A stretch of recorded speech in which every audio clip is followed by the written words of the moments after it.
Motorrad-Abenteuerreise ins Himalaya. Meine FMT 2023. Zu zweit reisen wir von Deutschland über Iran, Pakistan, Indien, Nepal, Kaschmir und wieder zurück nach Deutschland. Dabei legen wir rund 23.000 Kilometer zurück. In diesem zweiten Teil unserer Reise durch Belutschistan ist es ein ständiges Katz-und-Maus-Spiel zwischen uns und der Eskorte. Der gefahrene Streckenabschnitt ist hier in der Karte rot markiert. Diese Eskorte, das ist wirklich fürchterliches Fahren. Entweder fahren sie zu langsam, fahren zu schnell. Gestern haben sie ihr Auto geschrottet, Abschlussfahrzeug hat einen Unfall gehabt, ist irgendwie gegen einen T-Träger geknallt hinten, Airbags sind gekommen, das ganze Auto eigentlich Schrott, aber die haben den Reifen gewechselt und dann konnte man wohl noch damit fahren. Ja, schon alles ziemlich verrückt hier. Also wir waren alle schon gar wie sonst was und die letzten Kilometer durch die Stadt, die waren dann noch zu 80% Schotterpiste mit teilweise richtig tiefem Schotter. Bei einem Moped ist Laderegler kaputt, das weiß ich gar nicht, ob die heute noch mitkommen. Und das Mädel, was keine Batterie hat, total tough, Freund und Kumpel, haben sie mit einem Fuß im Prinzip hinten vom Koffer aus geschoben. Mussten wir eben links oder rechts abbiegen. Und dann wollte die Polizei schnell wieder nach vorne fahren, weil wir waren schon vorausgefahren. Und drängelt die drei Motorräder ab, dass es fast zum Sturz gekommen wäre. Also ich finde, die Eskortefahrt ist echt gefährlicher, als wenn man alleine fahren würde. Die bringen einen eher in Gefahr, als dass es safe ist. Ja, und wir waren dann nachts um 2 Uhr hier im Hotel, dann haben natürlich alle erstmal geduscht. Also ich bin um 4 Uhr ins Bett, bin heute Morgen um 7.30 Uhr aufgestanden. Jetzt ist es früh am Morgen, das ist das Blomstar Hotel in Quetta. Das Hotel ist okay, Badezimmer war sauber, wenigstens die Betten, naja, ich habe mich nicht ins Bett reingelegt. Ich habe meine Luftmatratze drunter gelegt und dann auf den Liner, das war so heiß heute Nacht, da konnte man auch nicht gut schlafen. Ich war total durchgeschwitzt heute Morgen, bin um 7.30 Uhr aufgestanden. Es geht also heute nochmal mit einer Eskorte weiter bis nach Zop. Wann, weiß ich jetzt nicht. Das liegt jetzt ein bisschen daran, dass alle noch pennen. Ne, da kommt einer, der schleicht ja gerade. Nicht ansprechbar morgens. Yes. It's not available. Black tea is available. Is available? Yeah, only black tea. Okay, then I take a black tea. With milk? Yeah? Perfect. Ich kriege keinen Kaffee hier. Yes? Put positive thinking. Again? Positive thinking. Of course. I think always positive. Heiko, der ist da nicht so mit dem positiven Denken. Heiko, soll ich dir eine gute Nachricht präsentieren? Die Eskorte ist noch nicht vorbei. Es ist genauso, wie ich es gesagt habe. Es geht heute nochmal 450 Kilometer bis nach Sop. Kaffee? Kaffee gibt's nicht. Schwarzen Tee. Hast du gegessen? Nein, wird nur bestellt. Geld gewechselt und Frühstück bestellt. Mir war ja langweilig. 10 Uhr. 10 Uhr. Oh, ich glaube, Heiko ist schon wieder geladen. Jetzt bin ich gespannt, wie die Organisation heute weiterläuft. Wir hatten jetzt gedacht, dass wir heute Morgen uns hier frei bewegen können und uns erstmal eindecken können mit SIM-Karte und alles, was wir so benötigen. Aber das wird jetzt auch nicht klappen. Wir werden hier garantiert nicht um Mittag aus diesem Hotel rauskommen. Also gestern auf der Strecke hierher war schon 3 schwere Unfälle gesehen. Also hier muss man wirklich aufpassen beim Fahren. Was für ein Gottvertrauen die haben beim Autofahren. Wirklich blind links drauf los. Das kann schnell böse enden. Ah, perfekt. My breakfast. Ja, okay, sehr. Ja, thank you very much.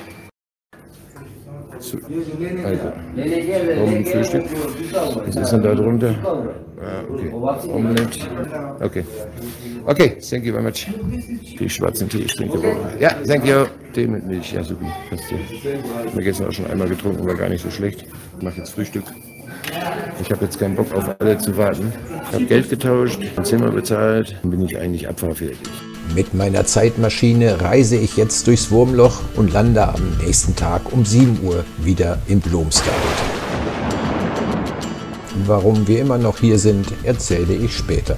Jetzt warten wir auf jeden Fall auf unsere Abfahrt. Das Paar aus Kroatien macht sich allerdings in Richtung Iran auf dem Weg. Es hat die Nase voll von Pakistan. Und die Eskorte wartet schon, um sie zum Taftan Border zu begleiten.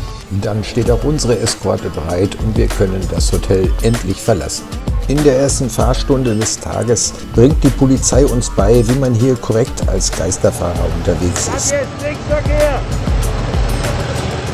Junge, und das alles ist hier völlig normal. Die Verkehrsregel, die sich hierhinter verbirgt, ist ganz einfach. Nimm immer die kürzeste Strecke. Das Ganze sollte man zur Sicherheit mit einem kleinen Hubkonzert begleiten. Dass sich andere Verkehrsteilnehmer daran nicht stören, ist eigentlich logisch. Denn hier in Pakistan fahren viele Leute ohne oder mit gekauften Führerschein. Und ich denke, das geht in Ordnung. Was soll denn ein Fahrlehrer in diesem Verkehr einem Fahrschüler eigentlich beibringen? Wow, wir machen einen fliegenden Wechsel mit dem Begleitfahrzeug. Das hat es noch nie gegeben. Ohne Kontrolle der Papiere. Was man vielleicht auch noch wissen sollte, die meisten Fahrzeuge hier haben keine Kfz-Versicherung. Das heißt, im Schadenfall wird man wohl auf seine eigenen Kosten sitzen bleiben, auch wenn man keine Schuld hat. Die Leute hier haben nicht das nötige Geld, um den entstandenen Schaden an unseren teuren Kisten zu bezahlen. Ein langwieriges Gerichtsverfahren würde nur dazu führen, dass der schuldige Unfallgegner für ein paar Tage in den Knast muss. Geld gibt's trotzdem keins. Die Devise lautet deshalb, jeder Karambolage so gut wie möglich aus dem Weg gehen, auch dann, wenn man sich im Recht fühlt. Man muss immer versuchen, die richtige Dosis zu finden, um im Flow dieses chaotischen Verkehrs mitzuhalten. Denn mit übermäßiger Vorsicht und Rücksichtnahme kommt man hier dann auch gar nicht voran. Wenn ich dazu rate, einer Kollision möglichst aus dem Weg zu gehen, bedeutet das nicht, dass Einheimische diesen Rat auch befolgen. Ja, was soll man dazu sagen? Guten Freunden gibt man ein Küsschen, auch wenn es noch früh am Morgen ist. Aber er hat ja auch gehupt. Es ist aber nicht zu einer Berührung gekommen. Und außerdem hätte es den Felix getroffen und das ist ein super Offroad-Fahrer. Ja, eigentlich schon ein Profi. Er fährt richtig Rennen und sowas. Also da wäre wahrscheinlich auch nichts passiert. Der hätte das schon abgefangen, denke ich mal.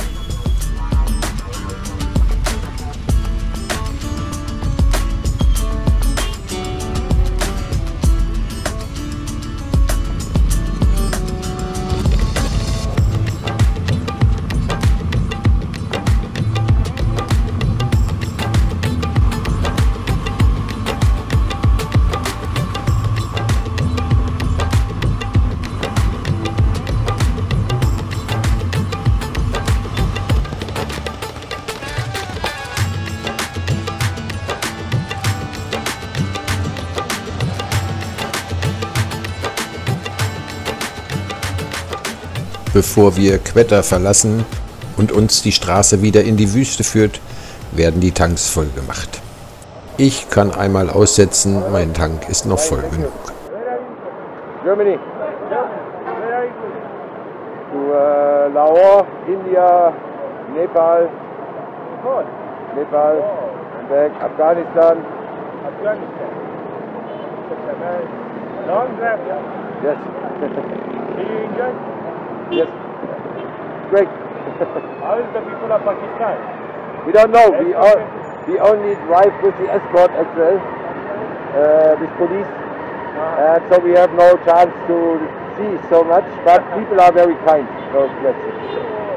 Ziyarat? No. We cannot go our own way. We have to follow the police. Police? Yeah, until Soap. Until Soap. And then we can go Islamabad, Lahore. Ich könnte ja auch einfach sagen, dass Pakistan ganz toll ist, aber diesen Gefallen kann ich mir einfach selber gerade nicht antun. Insbesondere wegen dem gestrigen Tag. Bei der Gelegenheit muss ich sagen, dass ich vorhin gelogen habe. Ich bin gar nicht durch ein Wurmloch gefahren. Und ich habe auch keine Zeitreise gemacht. Wir waren mehr oder weniger die ganze Zeit im Hotel und draußen wurden wir mit Polizeifahrzeugen hin und her kutschiert. Das Verlassen des Hotels auf eigene Faust, also zu Fuß, nicht mit Motorrad, fanden die gar nicht so lustig. Mir hat's auf jeden Fall gefallen. Mehr zum gestrigen Tag, vielleicht später. Wir stehen nämlich schon wieder an einem Checkpoint. Nachdem man uns das neue Begleitfahrzeug vorgestellt hat, fange ich an, in den Bäumen nach der versteckten Kamera zu suchen. Vergeblich, denn das soll unser nächstes Begleitfahrzeug sein. Und später wird es noch schlimmer kommen. Als diese Mopeds mit nur noch 50 km/h die Berge hinaufkamen, haben wir die Reißleine gezogen. Anfangs sind wir ihnen einfach davon gefahren. Dann hat Heiko kurzerhand sein Gepäck umgebaut. Für die nächsten 2-3 Distrikte sitzt nun der bewaffnete Levi bei Heiko auf dem Sozius. Die Levis freuen sich, auf so einem Motorrad mitfahren zu dürfen, und wir kommen zügig voran. Was wollen wir mehr?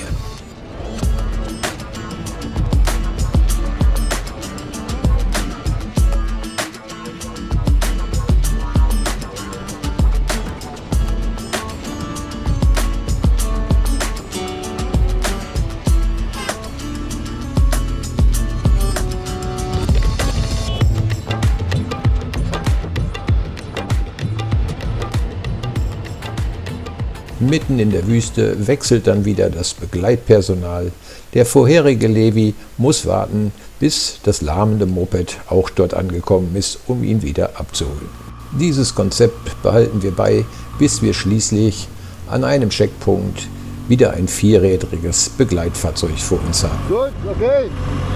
Okay.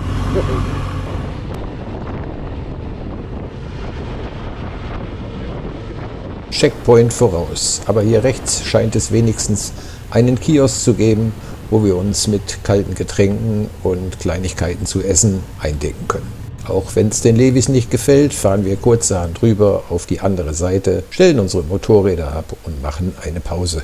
Den Menschen gefällt's, schließlich ist endlich mal was los hier in dieser kleinen Trostlosigkeit. Dort auf der Bank sitzen von links nach rechts der Felix, Valentin und Nico. Die einheimischen Bewohner machen jede Menge Fotos, Selfies mit uns und wollen natürlich wissen, woher wir kommen, wohin wir fahren. Naja, ihr wisst schon, die übliche Captain Blaubeer-Geschichte. Und bei diesem Traktor bin ich mir ziemlich sicher, dass er seinen DB-Killer ausgebaut hat. Was für ein Höllenlärm da rauskommt. Unseren bisherigen Respekt vor den Levis haben wir ein wenig verloren. Wenn sie uns zu langsam fahren, fahren wir davon. Das ist mittlerweile gar keine Überlegung mehr wert. Das machen wir eigentlich jetzt grundsätzlich so. Bei der nächsten Levi-Station fangen sie uns ja sowieso wieder ein und dann geht das Spielchen von vorne los. Und wir haben festgestellt, dass sie überhaupt gar kein Problem damit haben. Außer manche. Was aber mit ein bisschen Händeschütteln und Freundlichkeit schnell wieder gerade gebogen ist. Es dauert dann auch gar nicht mehr lange und wir werden schon wieder zu einem Checkpoint herangewunken. Das nächste Führungsfahrzeug, Gott sei Dank ein Auto, steht schon bereit und während hier der Papierkram erledigt wird, finden sich hier jede Menge Kinder ein, die wahrscheinlich gerade aus der Schule kommen. Natürlich sind die Kids neugierig, aber sie sind weder aufdringlich noch betteln sie sind einfach ganz liebe Kinder.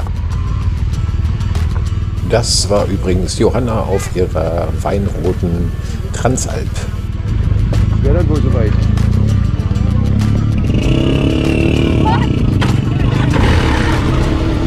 Ciao, ciao.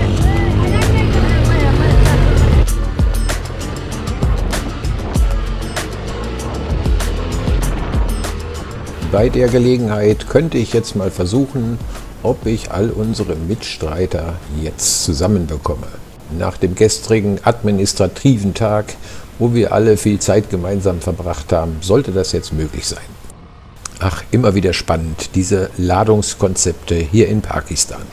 Also, Ladies first, das ist die Johanna mit ihrer weinroten Transalp. Wir haben sie eben gerade im Bild gesehen.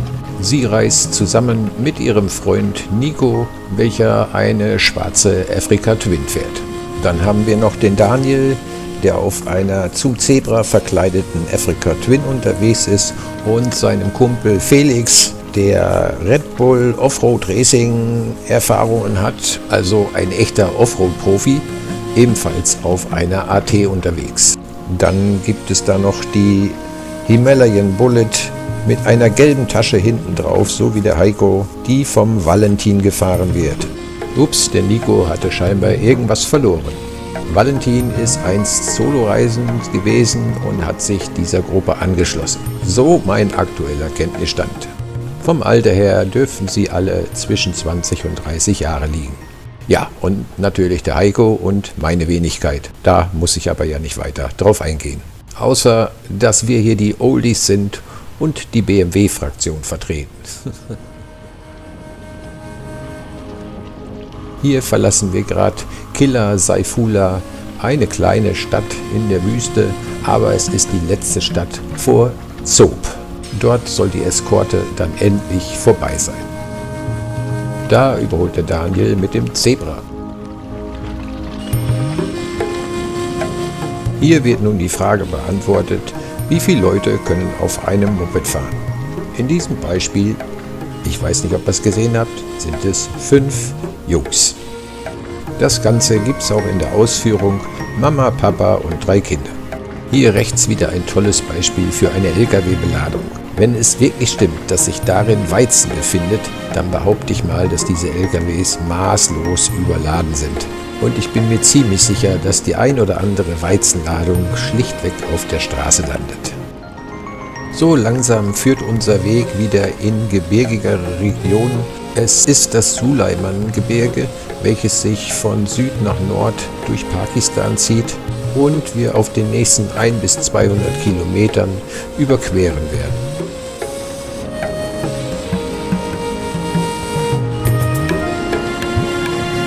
Bis nach Zob sind es nur noch wenige Kilometer. Ich denke, das dürfte jetzt der letzte Checkpoint unserer eskortierten Fahrt hier durch Pakistan sein. Und dass wir von hier nun auf die letzte eskortierte Etappe gehen.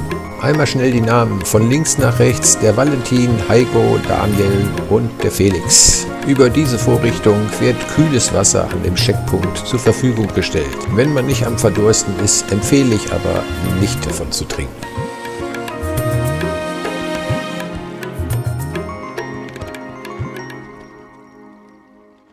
Unsere heutige Reisehöhe beträgt grundsätzlich mehr als 1500 Meter und die 2 höchsten Punkte liegen bei 2200 und 1800 Metern.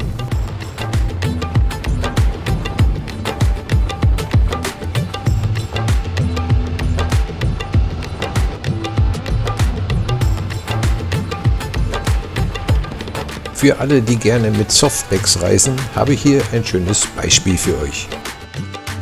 Auf Sturzbügel kann man dann auch verzichten. Die Softbacks gewähren absolute Sicherheit.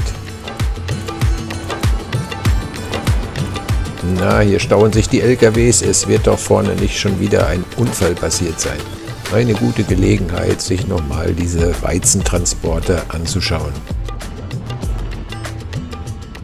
Es scheint sich mehr um eine Maßnahme zur Verkehrsberuhigung zu handeln. Keine Ahnung, warum die hier die Fahrzeuge mit Steinen auf der Straße blockieren. Vielleicht ist zu viel los in der Stadt. Sieht aber nach einer gängigen Praxis aus. 330 Kilometer haben wir uns jetzt durch die Hitze, Wüste und durchs Gebirge gequält. Sind den Lebis manchmal gefolgt, aber die meiste Zeit davon gefahren. Wir sind endlich in Zob. Wir folgen unserem Eskortefahrzeug zur letzten Station, wo wir dann sicherlich nach dem letzten Papiere-Check in die Freiheit entlassen werden. Was ein Segen, wir alle freuen uns drauf.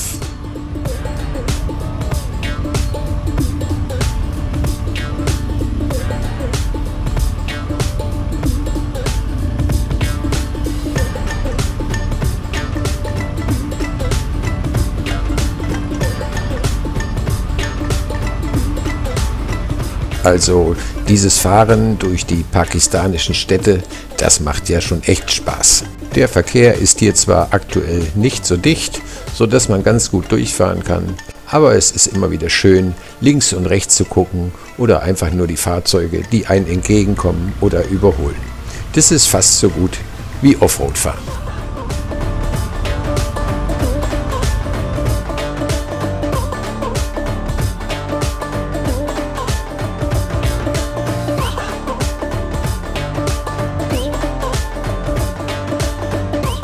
Hier in Zob sieht man auch schon den ein oder anderen Taliban, erkennbar an einem Turban und meistens langem Vollbart, weil Rasieren ist unter den Taliban nicht erlaubt.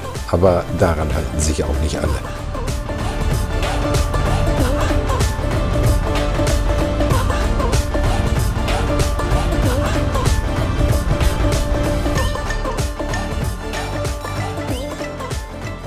Da ist sie, die Polizeistation. Wir alle fahren in den Innenhof und hinter uns schließt sich das stählerne Tor. Ich hoffe jetzt, dass wir hier nicht schon wieder eingesperrt werden. Nein, nein, versichert man uns, es ist nur zu unserer Sicherheit. Die Antwort auf unsere Frage, ob es hier denn gefährlich ist, heißt es no, no, it is safe, Pakistan is safe. Naja, das ist alles etwas widersprüchlich. Wir erledigen wieder den üblichen Papierkram und dann wird uns gesagt, dass wir gleich der Eskorte wieder folgen sollen. Also, es ist noch nicht vorbei. Na gut, wir sind ja auch noch in Belutschistan. Jetzt will ich kurz erzählen, was gestern in Quetta war. Nachdem alle aufgestanden waren, kam um 11 Uhr ein Polizeifahrzeug mit schusssicheren Seitenwänden, welches uns für eine administrative Notwendigkeit zum NOC-Büro kutschieren soll. Auf der 2 Kilometer langen Fahrtstrecke mussten wir dreimal umsteigen wegen unterschiedlicher Distrikte. Nach 2,5 Stunden war dann das NOC endlich fertig und wir konnten das Büro um 14:30 Uhr verlassen. Danach brachte man uns noch zu einem Mobilfunkanbieter, damit wir endlich alle eine SIM-Karte bekommen. Wenigstens war das jetzt erledigt und wir wurden zurück ins Hotel gebracht. Der Tag war damit gelaufen, eine Abfahrt hätte sich nicht mehr gelohnt. Also haben wir alle wieder ins Hotel eingeschickt. Mit Eskorte-Unterstützung haben Johanna und Nico einen Laderegler und eine Batterie bekommen. Ein Mechaniker hat es dann am Abend noch eingebaut, sodass das Motorrad zur späten Abendstunde dann tatsächlich wieder funktionierte. So konnte es dann heute Morgen pünktlich losgehen. Unser Eskortefahrzeug ignorieren wir mittlerweile in der Gruppe komplett. Wir fahren einfach so, als wäre es nicht da. Wir haben Hunger und steuern einfach ein Restaurant an der Straße an. Irgendwann kommt hier dann auch die Eskorte an, um uns zu beschützen. Im Restaurant essen wir Chicken Biryani, Heikos Lieblingsgericht, habe ich so das Gefühl. Und der Mann dort in Weiß will unbedingt das Essen für uns bezahlen. Also wir werden zum Essen eingeladen. Das war jetzt auch mal wieder eine richtige Überraschung, dass jemand für uns alle Mann zusammen das Essen bezahlt. Einfach so, weil wir da sind. Kaum haben wir Zog verlassen, liegt vor uns schon der nächste größere Gebirgszug des Suleiman-Gebirges. Die Spätnachmittagssonne leuchtet in die Landschaft und die Berge präsentieren sich mit all ihrer Farbenpracht.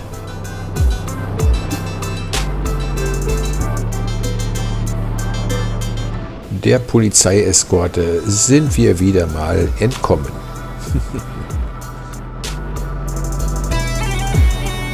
Im Moment fahren Heiko und ich ganz allein hier durch die Gegend. Auch unsere 5 Mitstreiter fehlen. Die sind uns nämlich aufgrund einiger Fotostops davongefahren. Aber das macht nichts, die kriegen wir schon wieder. Auf den nächsten Kilometern gibt es hier kaum Alternativen, um nach links oder rechts abzubiegen. Neben der Blicke in die herrliche Berglandschaft sollte ein Auge immer auf die Straße gerichtet sein. Sieht der Asphalt auch noch so perfekt aus, es kann hier an jeder Ecke irgendwas Unvorhersehbares kommen.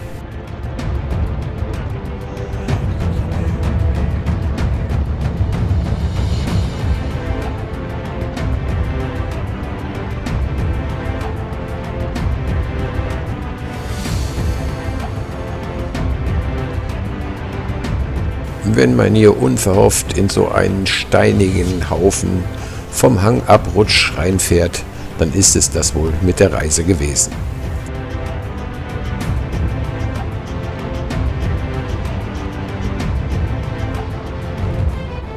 Holla die Waldfee, was ist das denn? Oh, mitten im Asphalt hier richtig tiefe Spurrinnen reingefahren und das auch noch in der Kurve. Hat auf jeden Fall für einen ordentlichen Adrenalinschub gesorgt.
Ja, was ist das denn für ein Checkpoint? Die Gestalten sehen sehr merkwürdig aus. Das hat nichts mit Levis zu tun. Have you seen the other bikes here? Passport. Have you seen already some other bikes here? English? English passport.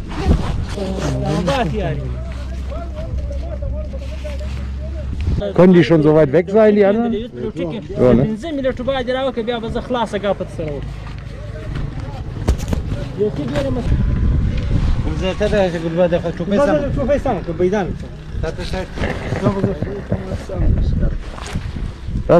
Friend, my friend. Thank you. Bye. Das Wichtigste ist erstmal wieder ein Foto machen. Außer unsere Silhouetten kann auf dem Foto gegen die tiefstehende Sonne kaum etwas zu sehen sein. Naja, Hauptsache geknipst. Ja, das waren schon ein bisschen komische Gestalten. Aber hier folgt gleich irgendwo die Grenze zwischen der Provinz Belutschistan und Khyber. Und vielleicht ist das hier so ein Grenzposten für Belutschistan. Das nehme ich fast an. Die Leute sahen halt nicht gerade aus wie irgendwelche Offiziellen. Das Eskortepersonal hätte uns jetzt auch nicht helfen können, weil denen sind wir schon vor längerer Zeit abgehauen und die werden uns heute auch nicht mehr wiederkriegen. Es sei denn, hier kommt noch irgendwo ein Checkpoint. So langsam wird es dann auch Zeit, dass wir uns über einen Schlafplatz Gedanken machen. Bevor es stockdunkel wird, dann ist es schwierig, hier in den Bergen was zu finden. Ah, wir treffen wieder auf unsere Mitstreiter. Vor mir, das dürfte die Johanna sein.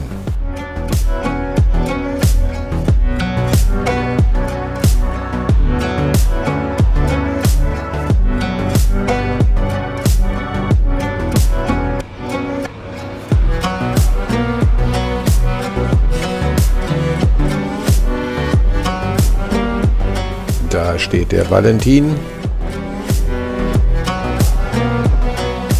Und ganz vorn, das dürfte der Nico sein.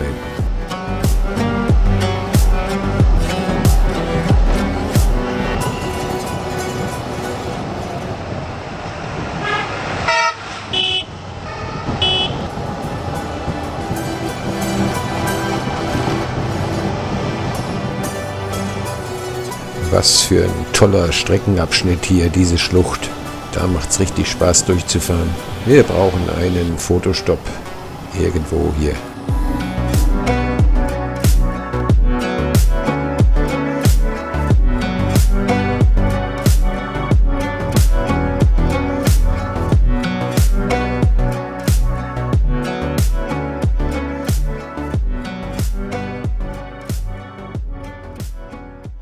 An der Brücke, die hier über den Fluss führt, treffen wir uns alle wieder, bis auf Daniel und Felix. Die sind irgendwie abhanden gekommen. Ich vermute mal, sie sind einfach davongefahren.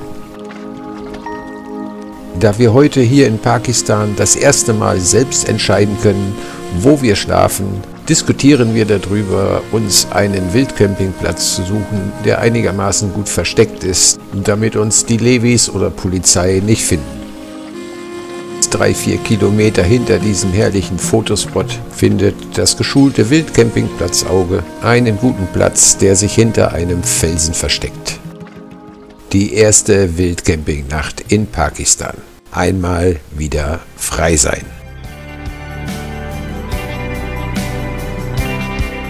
Gemeinsam haben wir einen unterhaltsamen Abend.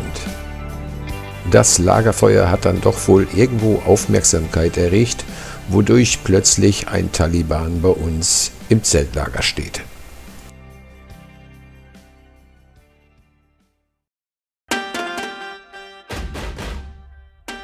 Belutschistan haben wir gerade so verlassen. Unser Camp liegt 1,5 Kilometer hinter der Provinzgrenze. Bei herrlichem Sonnenschein hier am Rande des Canyons, gut versteckt hinter einem Felshügel, haben wir eine gute Nacht verbracht. Zelte und Motorräder waren von der Straße nicht zu sehen, lediglich den Bewohnern in einzelnen Häusern auf der anderen Seite des Canyons sind wir aufgefallen.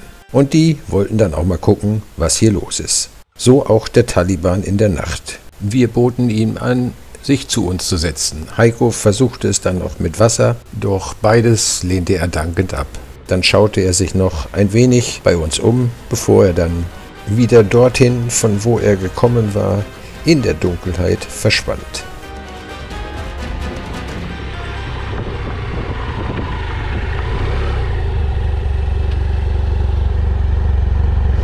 Tja, das war ein wunderschönes Plätzchen. Und jetzt wollen wir mal gucken, was die nächste Levi-Station sagt, wenn wir, wenn wir da ankommen. Weil wir ja einfach so hier in dem gefährlichen Bereich übernachtet haben. Angeblich gefährlich. Aber jetzt genießen wir erstmal diese herrliche Fahrt hier entlang am Canyon. Hangabrutsche scheinen hier an der Tagesordnung zu sein. Das ist auch kein Wunder. Wenn man sich die Berge anguckt, stellt man fest, dass sie nicht aus massiven Felsen bestehen, sondern eher einem Haufen vom losen, steinigen Geröll ähneln. Man bekommt hier eine gute Vorstellung davon, wie sich die Berge hier über die Jahrtausende von selber abbauen und deren Gestein und Erde in Form von Sedimenten von dem Fluss abtransportiert werden.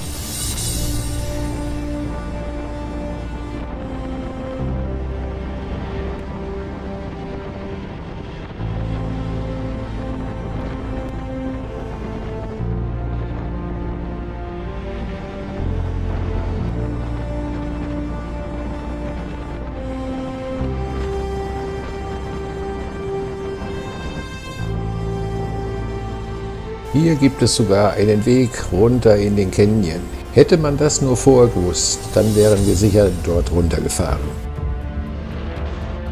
Aktuell ist der Fluss Kamistani hier im Canyon ja nur ein Rinnsal. Wenn man sich aber das Flussbett so anschaut, dürfte es Zeiten geben, wo da unten richtig der Bär los ist. Die Erosionsschäden dieses Flusses hier an der Straße sind ja auch unübersehbar. Keine 10 Kilometer sind wir gekommen und wir landen schon wieder an einem Checkpoint. Help you. Wir tun ja alles, damit es etwas schneller geht. Nun blättert er, etwas inkompetent, so erscheint es mir jedenfalls, in meinen Reisepass herum und sucht sich dort das hübscheste Visum aus, was ich darin habe, von Ägypten, und macht davon ein Foto. Ich frage mich allerdings, ob er wohl wirklich weiß, was er da tut. Warum er jetzt mein ägyptisches Visum fotografiert hat, verstehe ich zwar nicht ganz. Ich kann dir sagen, warum er genauso wenig an. Ja. Wer hätte es gedacht? Vor uns fährt wieder ein Eskortefahrzeug. Diesmal ein ziviler PKW in Weiß. Was für eine andere Farbe sollte es auch schon sein. Hier sieht man auch schon die ersten größeren Erosionsschäden an der Straße. Scheint, als wäre sie komplett weggespült worden. Provisorisch wurde dann hier ein befahrbarer Damm aufgeschüttet.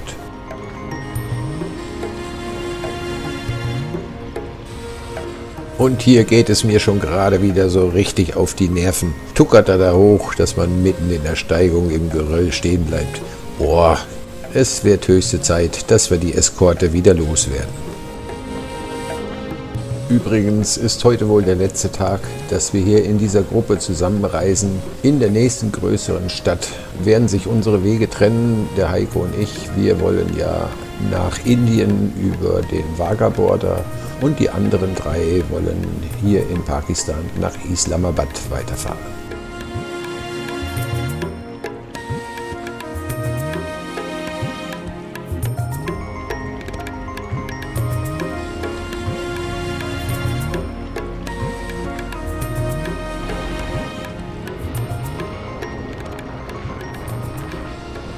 So, jetzt reicht's. Diese Fahrerei kann man sich nicht mit angucken. Wir sind dann mal weg.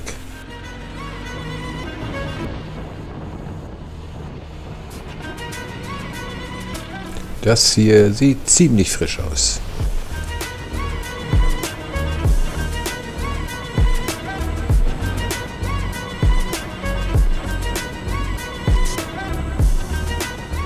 Jetzt hat unser Begleitfahrzeug aber richtig Gas gegeben und will sich so langsam wieder an die Spitze vorarbeiten. Naja, von mir aus. Wenn es schnell genug unterwegs ist, dann stört es ja auch nicht.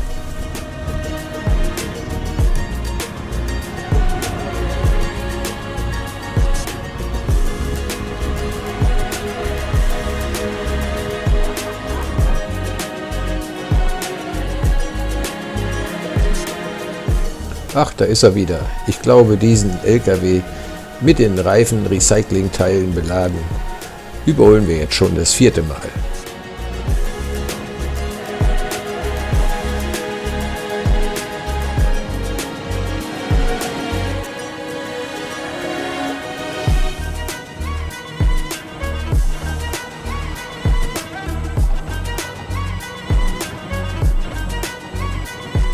Hier hat scheinbar jemand seine Ladung verloren und war zu faul, es wegzumachen. Und da bricht gerade wieder ein Stück von der Straße weg. Eine Warnbeschilderung gibt es für solche Lappalien nicht. Bei Fahrten in der Nacht muss man deshalb ganz besonders aufpassen. Als Warnhinweis werden allenfalls ein paar Steine auf die Straße gelegt. Bei uns wäre die Straße vermutlich für die nächsten 5 Jahre gesperrt.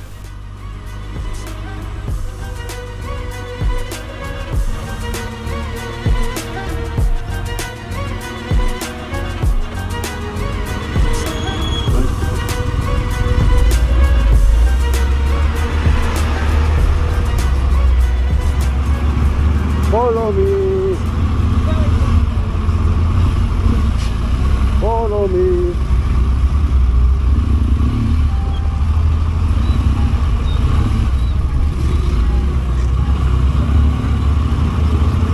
Nur die Frauen an, hier rechts. Mann, oh Mann, oh Mann, oh Mann.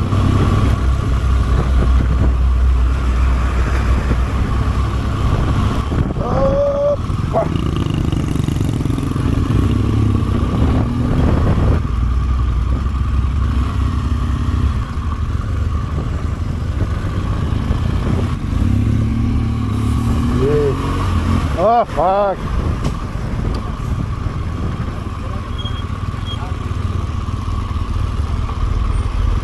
Dieser Passport? Show me passport Pakistan only.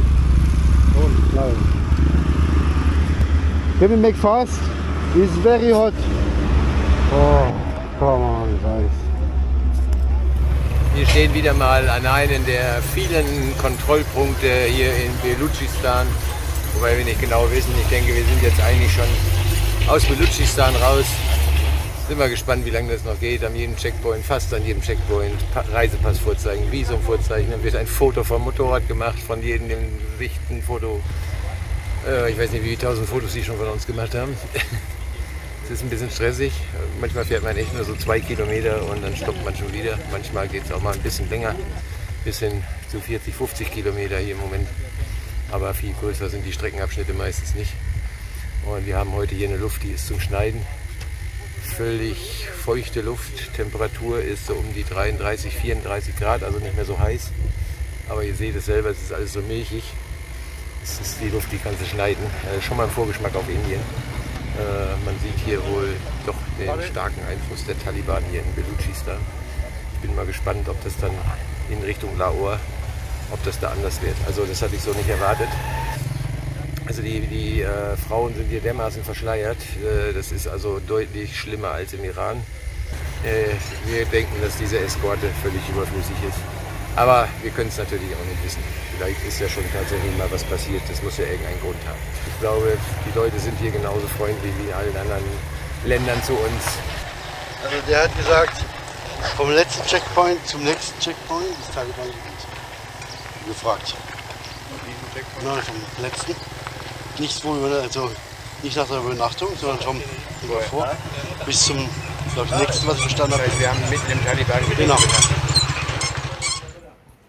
Als ich Gelegenheit habe, in die Räume der Polizei zu kommen, mache ich diese heimlichen Filmaufnahmen. An der Wand die Steckbriefe von Terroristen, die durchgeixt sind, wurden ausgeschaltet, also erschossen.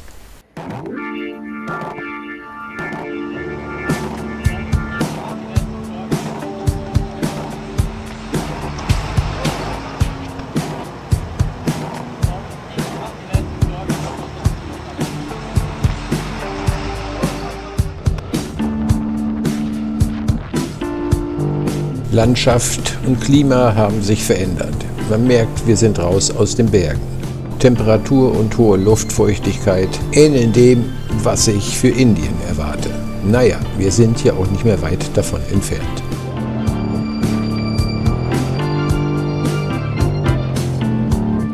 Hier überholen wir mal wieder unser Eskortefahrzeug. Eines, was rechts und links der Ladeflächen mit schusssicheren Blechen ausgestattet ist. So wie unser Kutschierfahrzeug in Quetta.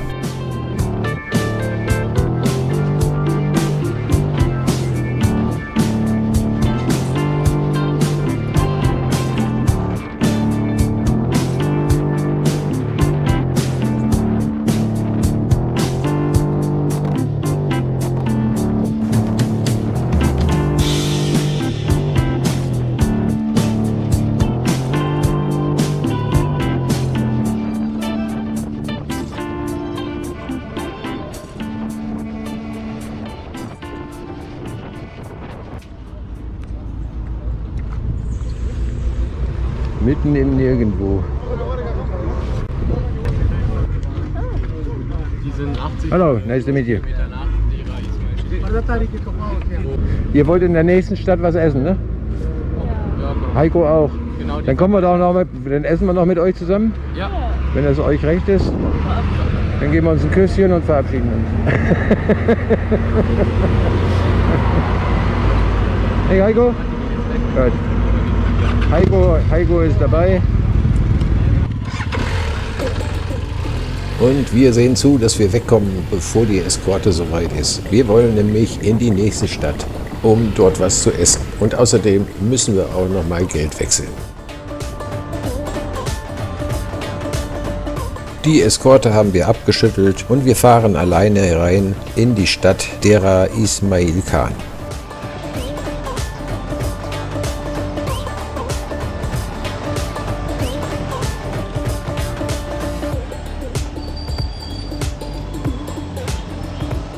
Als erstes steuern wir jetzt eine Bank an zum Geldwechseln.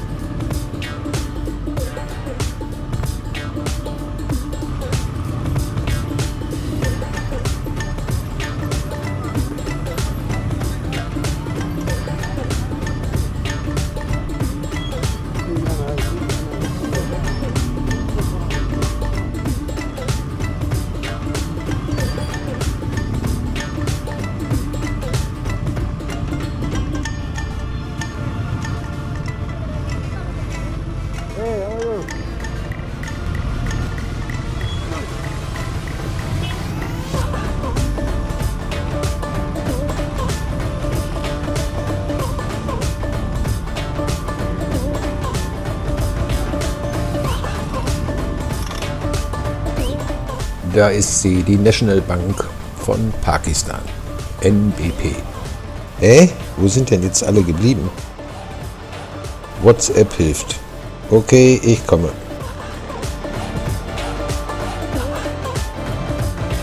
Schaut mal, was hier jetzt los ist.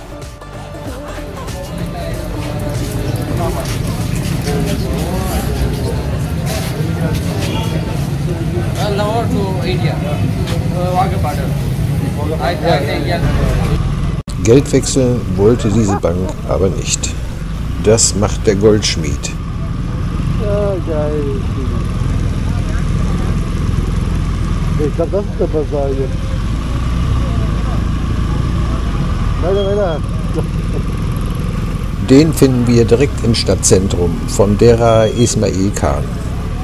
Da fahren wir jetzt mal hin.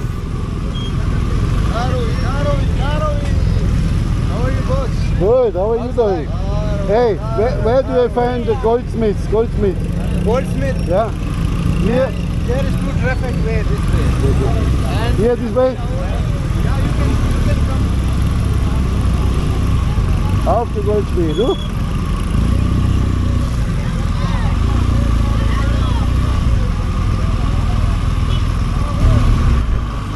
Goldsmith? Ja, haben wir hier auch alles. Das sieht eben. So, ich will lecker was essen.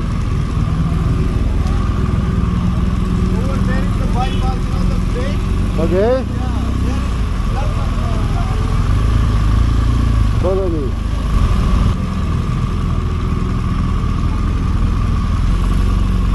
schon gar nicht, wo zuerst über die Minuten mal.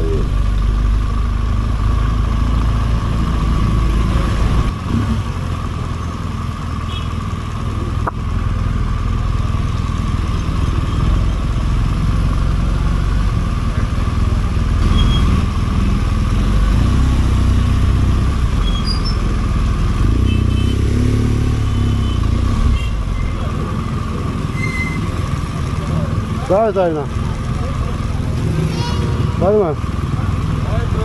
Hey, how are you?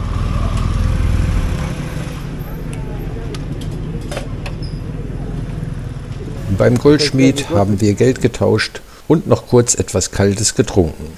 Während sich immer mehr Menschen hier ansammeln, taucht plötzlich unerwartet vor unserer Abfahrt die Polizei auf. How are you? I'm good. Show me your passport. Please scan. That is, we are very hungry. Okay. For food. Okay. Passport and visa. What type of food eating? Pakistani food. Okay. Come, follow me. Come here. Oh. No. I am station house. I don't care. Give me the passport. Very fast. No. Don't mind. I am a station house officer, city police station. I am follow your track. You are not entitled to keep my passport. Why? You are not entitled to keep my passport. Why? Why? You can see my passport. This is property of Germany. You are not entitled to take my passport away without anything. Very fast. If you don't mind, no, I mind. Can I get my passport back? I asked you politely, keep my passport back. Das Ganze nochmal. Achtet auch auf die Menschen und Polizisten im Hintergrund. Hallo, wie geht es Ihnen? Gut, aber wir sind hungrig und möchten gern was essen. Reisepass, Visum bitte. Was möchtet ihr essen? Pakistanische Gerichte. Okay, folgt mir. Geben Sie mir bitte meinen Reisepass zurück. Später. Nein, geben Sie mir jetzt meinen Reisepass wieder. Ich bin offizieller Officer. Machen Sie sich keine Sorgen. Sie sind nicht berechtigt, meinen Reisepass einzubehalten. Geben Sie mir meinen Reisepass zurück. Machen Sie sich keine Sorgen. Der Reisepass ist Eigentum der Bundesrepublik Deutschland. Geben Sie mir nun den Reisepass zurück. Soweit die verkürzte Übersetzung der Diskussion. Auch wenn die Polizei zu unserem Schutz hier aufgetaucht ist und der Polizist selber auch sehr freundlich war, hat er nicht das Recht, einen Reisepass einzukassieren. Auch nicht vorübergehend. Man stelle sich nur mal vor, dass wir und das Begleitfahrzeug irgendwie getrennt werden, dann steht man plötzlich ohne Reisepass da. Das geht gar nicht in Pakistan. Es wundert mich, dass die Polizei hier einfach so aufkreuzt. Irgendwer muss sie ja gerufen haben. So ein aufgeblasener Idiot. Ich bin der Polizei, ich will fast Papier. Ja, das wird man öfters haben, sowas. Nach längerem Drängen hat Heiko seinen Reisepass zurückbekommen. Die Polizei eskortiert uns jetzt zu einem Restaurant. Sie hatten wahrscheinlich Bedenken, dass wir wieder abhauen. Nee, er hat mich noch gefragt. Und dann hat er gesagt, er wollte behalten. Ja, nee. Das weißt du nicht. Schließlich landen wir in einem Restaurant, wo wir nochmal gemeinsam essen. Unter der Obhut der Polizisten gibt es Chicken Biryani. Noch ein gemeinsames Abschiedsfoto, bevor wir uns dann alle auf den Weg machen. Heiko und ich fahren Richtung Indien zum Wagah Border. Germany!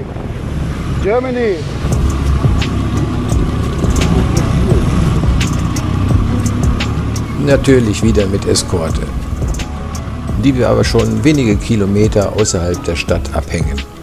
Gegen 16 Uhr fällt uns ein toller Platz am Wasser auf. Wir entscheiden uns dafür, hier heute Nacht unser Zelt aufzubauen.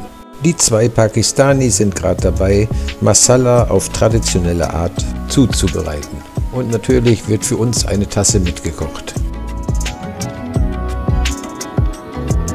Für die Übernachtung benötigen wir noch ein paar Einkäufe. Ich fahre zu einer in 4 Kilometer gelegenen Tankstelle mit einem Shop. An der Tankstelle hat das Einkaufen etwas länger gedauert. Warum, sieht man hier. Viele Menschen und alle wollen Fotos machen. Plötzlich Polizei da. Die sind ganz schön stinkig, weil sie schon eine ganze Zeit lang nach uns suchen. Nach längerem Hin und Her fahre ich zurück zum Eukalyptuswald mit der Polizei am Hacken. In der Dunkelheit sind plötzlich die Suchscheinwerfer der Polizei auf uns gerichtet.